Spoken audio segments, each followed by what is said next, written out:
Alright, I like HLG. Actually, I love HLG. It's the savior of color correction for me anyway. Well, HLG is not actually for color correction. It's just I use it as well. Many others use it for color correction. HLG originally is for making HDR content, but I never make HDR content. But what is it benefit for me at least? You know, if you shoot video, if you want better color correction, higher dynamic range, you know that you have to adjust the picture profile or whatever profile they like to call it. Different brand call it different ways. Well, using my camera as an example, this is the normal without making any picture profile setting. This is a creative style, neutral, and you can see there's more overblown background, and then things are more saturated. Everything is already saturated. You can use this directly, but the thing is you can't adjust much. It's already set. Everything is set, fixed. So of course we got lock profile. Sony got the S-lock profile, and as you can see there's less overblown, basically no overblown, and that is so washed out that you can adjust in post-production, but it's really time consuming. For example, I have Kai here. This is shot with Sony S-Log 3. If I take out the LUT, this is what it came out from the camera. It actually just looked that washed out. Of course, you can start color correct from this. Of course, you can also apply a LUT, and you still got a lot of work to do. Now it's really dark. I have to go in, give it a protect the want the shadow a little bit less, but mid-tone, bring up mid-tone a little bit. Okay, this is a little bit better. There's a lot to do just to make this work. And you can imagine this is just one clip of the whole video. If your whole video you have so many clips, every single clip that have different light condition, you have to adjust it. For example, you spend a minute on each one. Actually, a lot of time you have to spend more than that, so it's annoying. So later I use Cine 2. It's a lot easier than S-Log to edit, and I have more dynamic range than nothing. But of course I found out HLG is so great. For example, this is the same condition, and we have a clip here. This is shot from Panasonic S1 with HLG, and then now I just adjust the shadow, adjust the highlight, give it a bit of contrast, and that's it.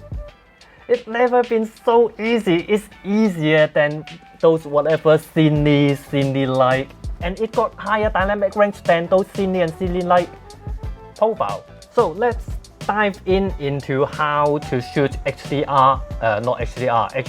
and how to edit HLG in Final Cut Pro X. Now this video is sponsored by this Loupedeck thing, Loupedeck Plus. Actually, it got a lot of dial. As you can see, this was originally for editing photos in Lightroom, for Photoshop, but recently they have added support for Final Cut Pro, and I have been using this for a month, around a month to 2 months. I have to say I loved it.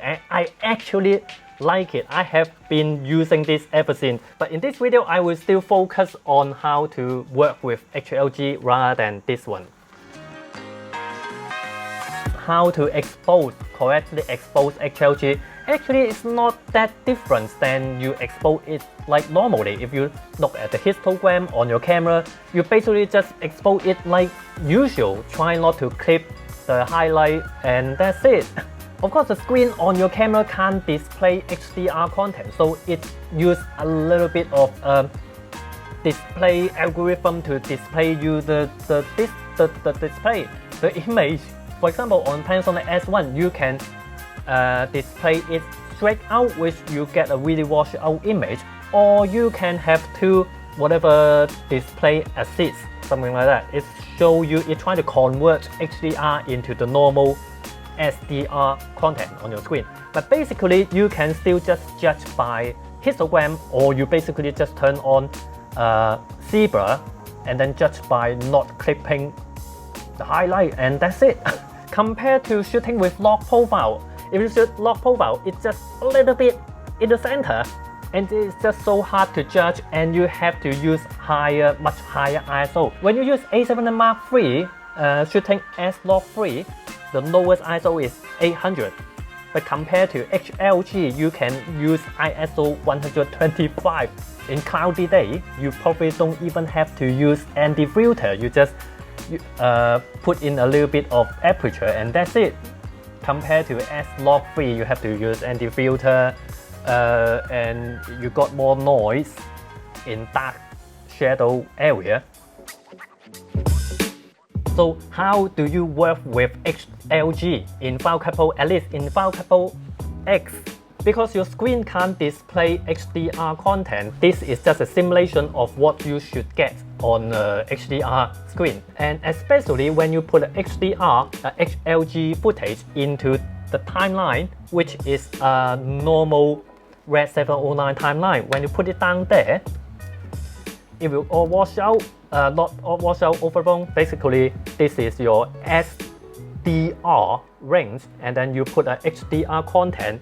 The range is so much higher, that's why it's overblown.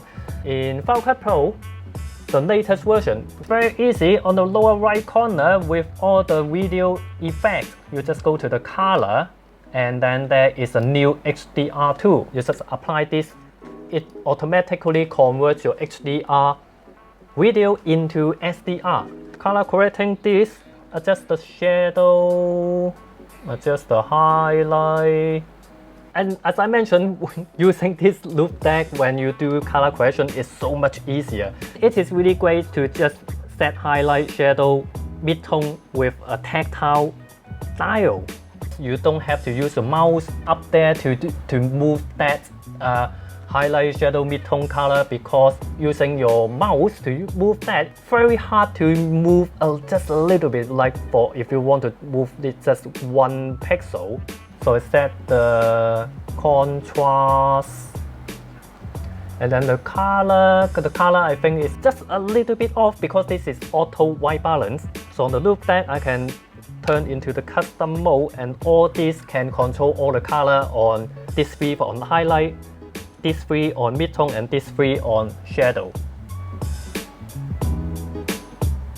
This is really so much easier than using the mouse.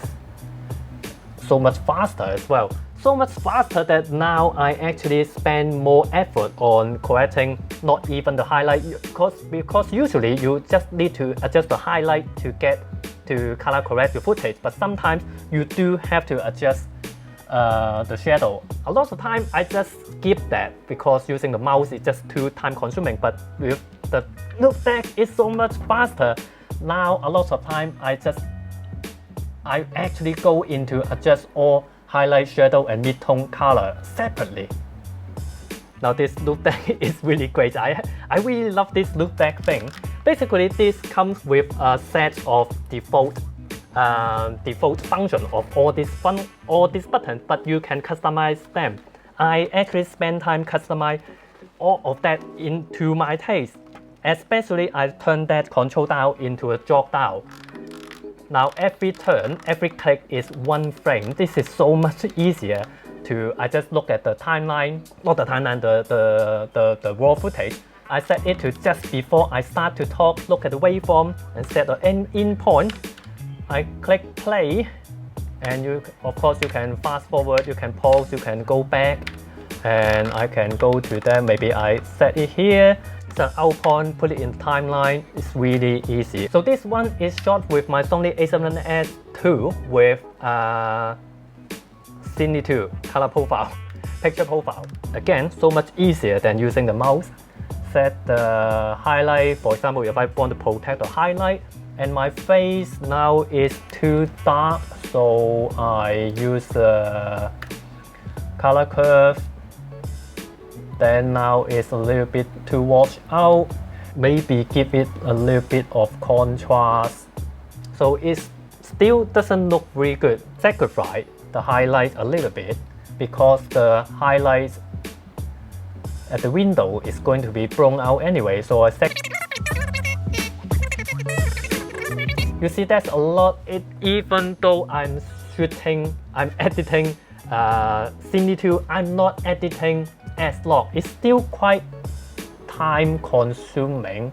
But then if you compare to the similar environment to this, with this one I shot with the Panasonic S1, so shooting with HLG, maybe not the point I'm rubbing my nose, bring out the waveform, adjust highlight, shadow, bring up the shadow a little bit, give it back a bit of contrast.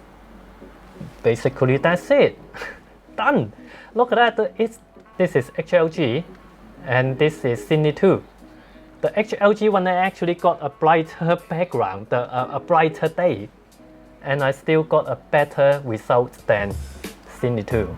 And with Loupedeck you can even adjust everything on the full screen, because now you don't have to use your mouse to adjust on screen interface. You can just use the dial here, so you can just adjust color on full screen. Much easier for laptop user.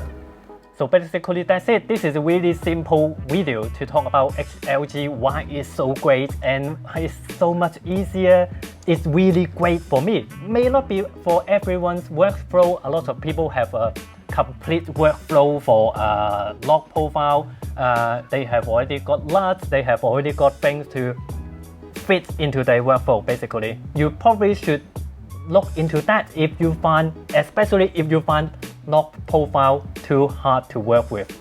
And definitely check out Loupedeck because it is actually great. It is actually speed up my editing and color correction so much.